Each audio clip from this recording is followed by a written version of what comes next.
Hi friends. कैसे हैं आप सब? Welcome back to my YouTube channel. मेरा नाम कुहू है और मैं आपकी साथी हूँ इस जर्नी में जहाँ पे आप इंग्लिश सीखना चाहते हैं। आज हम लोग बात करेंगे बैरियर्स ऑफ कम्युनिकेशन की। उससे पहले समझते हैं बैरियर होता क्या है। बैरियर होता है किसी भी तरीके की रुकावट। इंग्लिश में हम लोग उसको ऑब्स्ट्रक्शन भी बोल सकते हैं, हिंड्रेंस भी बोल सकते हैं।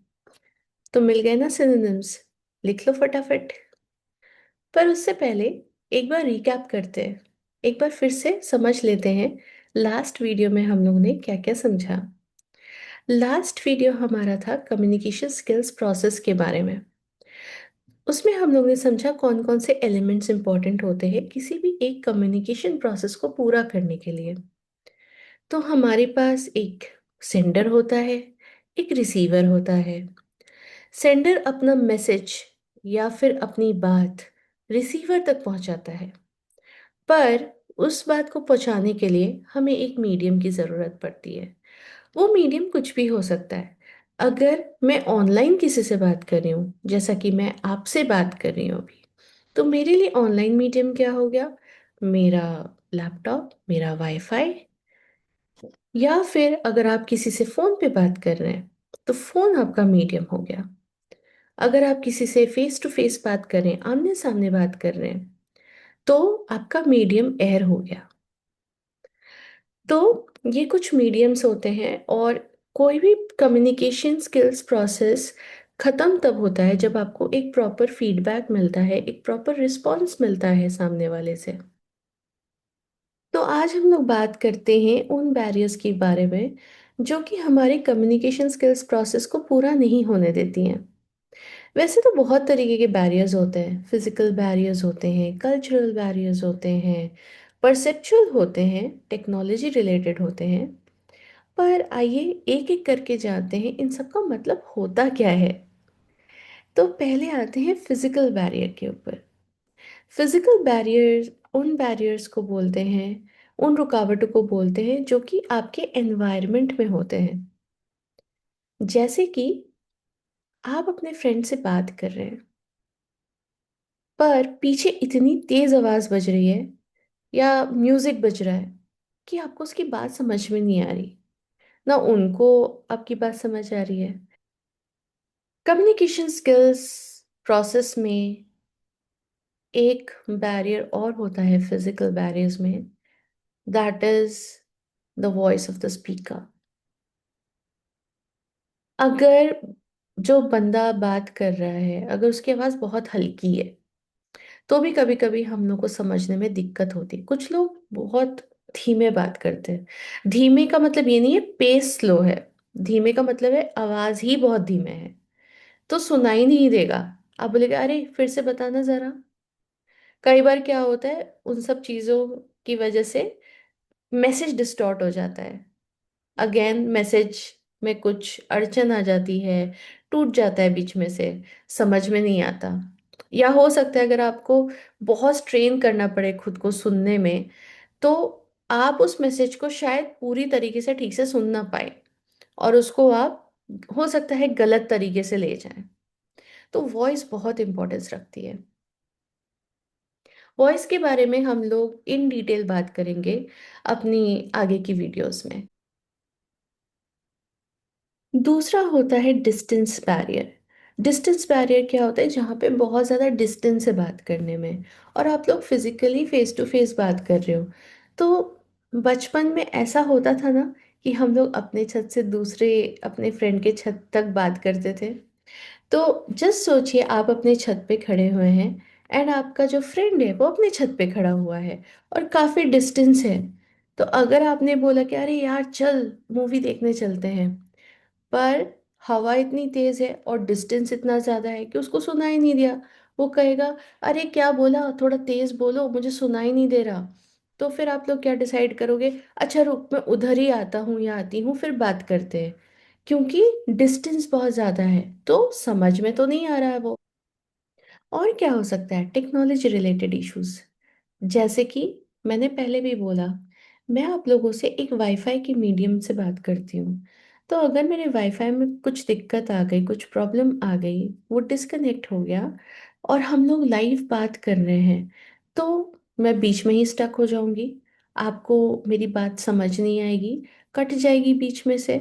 या फिर आप अपने फ्रेंड्स से या फिर रिश्तेदार से या अपने मम्मी पापा से बात कर रहे हैं फोन पे, पर क्या हुआ, कनेक्शन कट गया, नेटवर्क चला गया, कुछ भी हो सकता है। आपकी बात क्या हो जाएगी, अधूरी रह जाएगी, वो कम्युनिकेशन प्रोसेस पूरा नहीं होगा और फ्रस्ट्रेशन भी अलग से होगा। तो ये है कुछ तरीके के फिजिकल बैरियर्स। अब बात करते हैं हम लोग परसेप्चुअल बैरियर्स की। पर परसेप्चुअल बैरियर को समझने से पहले ये समझते हैं कि परसेप्चुअल का मतलब क्या होता है। परसेप्चुअल समझने से भी पहले समझते हैं परसेप्शन क्या होता है। परसेप्शन होता है किसी चीज के बारे में कोई तो एक धारणा बनाना। और वो धारणा कैसे आती है, किसी भी चीज का अगर आप कुछ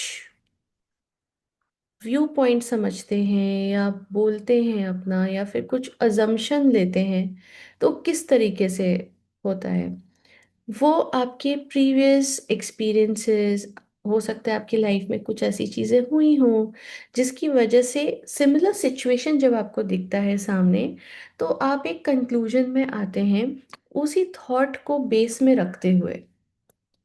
तो उसको परसेप्शन बोलते हैं। तो प्री कंसीव्ड जो नोशंस होते हैं वो बहुत डेंजरस होते हैं।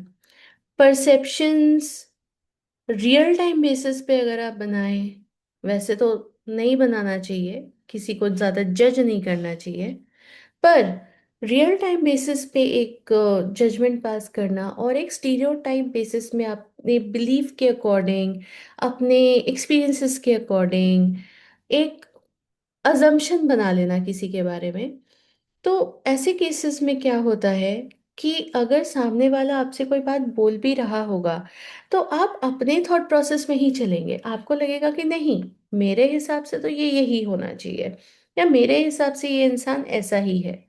या फिर स्टीरियोटाइपिंग की अगर हम लोग बात कर दें, कुछ हम लोग बोलते कि नहीं ये काम तो लड़के का ही है, ये काम तो लड़की का ही है, ये उन्हीं को करना चाहिए। जो कि आजकल काफ़ी चेंज हो रही हैं चीज़ें। पर just coming back to perceptual barriers, कभी कभी हम लोग अपने थॉट प्रोसेस के ही वजह से हिंड्रेंसेस पैदा कर लेते हैं, एंड जो कि पूरे कम्युनिकेशन स्किल्स प्रोसेस को पूरा नहीं होने देता। और कभी कभी इन्हीं नोशंस की वजह से जो मैसेज हम तक आती भी है, सामने वाला हो सकता है उसका इंटेंशन कुछ और हो बोलने का, पर जब हम वो चीज़ हमारे पास आती है, तो हम लोग उसको किसी और तरीके से परसीव करते हैं, किसी और तरीके से समझते हैं।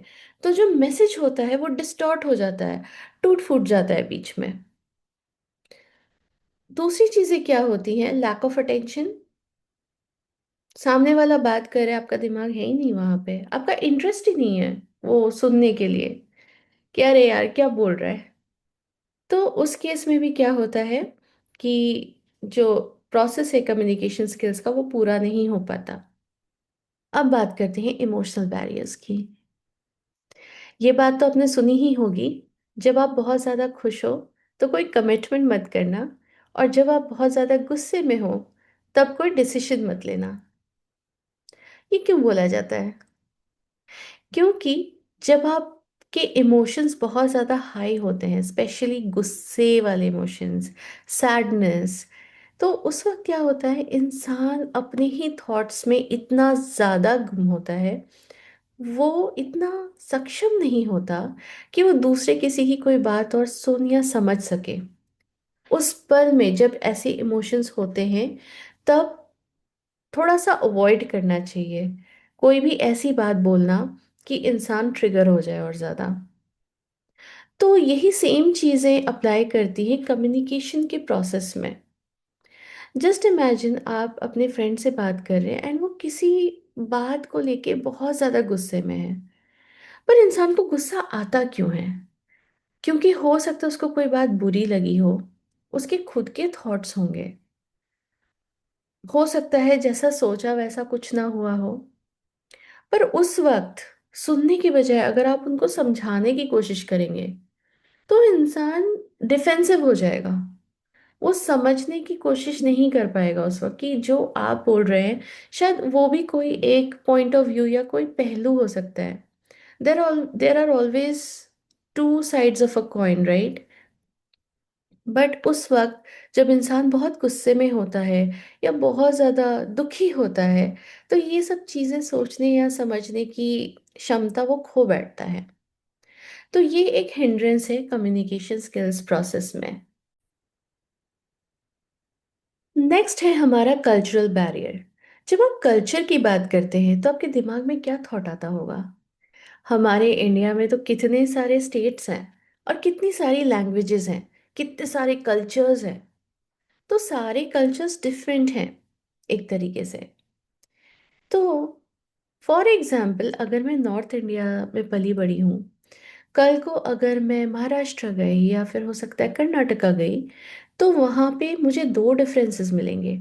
एक तो लैंग्वेज का डिफरेंस मिलेगा और दूसरा वहाँ के कल्चर का डिफरेंस मिलेगा। तो जब मैं वहाँ पे बात करने जाऊंगी तो हो सकता है कुछ जेस्चर्स, कुछ बातें जो मेरे लिए कुछ और मीनिंग रखती हो, वो उनके लिए कुछ और मीनिंग रखता हो। तो जब हम लोग कम्युनिकेट करेंगे और मुझे अगर वो लैंग्वेज नहीं पता, मुझे वो कल्चर नहीं पता, तो उसमें डिफरेंस आएगा। तो ये भी एक तरीके का बैरियर है कम्युनिकेशन में। और इसमें एक्सेंट का भी डिफरेंस आ जाता है। हिंदी नॉर्थ इंडिया में बोलने वाला बंदा और कोई बंदा जो कर्नाटका में है, वो अगर हिंदी बोले तो उसमें डिफरेंस होता है। मदर टंग इन्फ्लुएंस आ जाता है।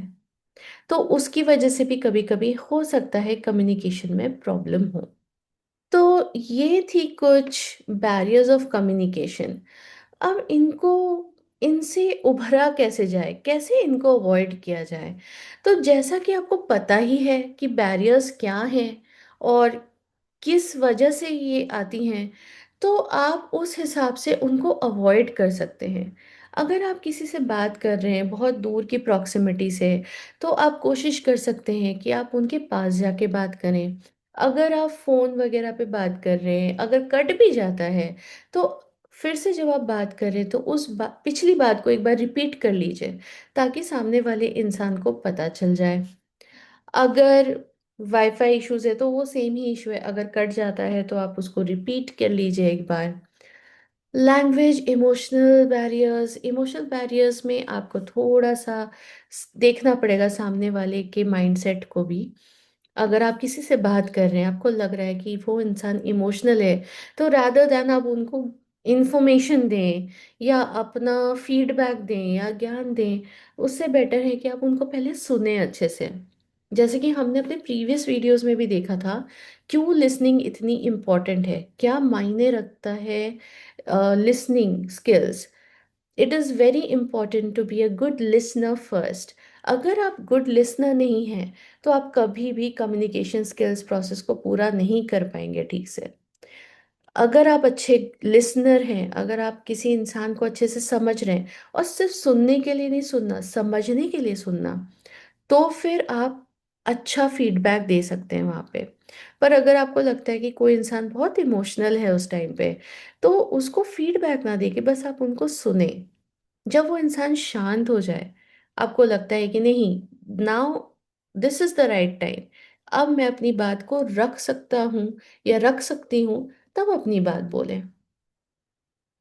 कल्चरल बैरियर्स में जब कभी मिसअंडरस्टैंडिंग होती है, इट इज़ ऑलवेज बेटर कि आप अपने क्वेश्चन को फिर से रिफ्रेज करें, या फिर आपने जो बात उनकी समझी उनको आप एक बार बोलो कि आपने जो बोला, क्या आपका यही मतलब था? अगर नहीं होगा तो सामने वाला बंदा आपको फिर से बता देगा। तो ये थे कुछ tips and tricks for overcoming these kind of barriers. In our next video, we will talk about verbal and non-verbal communication. तो आई होप ये वीडियो आपको अच्छी लगी होंगी। And for small tips and tricks I have an Insta account.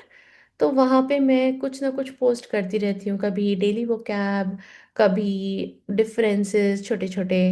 तो आप उसको follow कर सकते हैं। मैं लिंक डिस्क्रिप्शन में दे दे रही हूँ। So till then, please be safe, stay happy, and I will see you soon. Bye bye.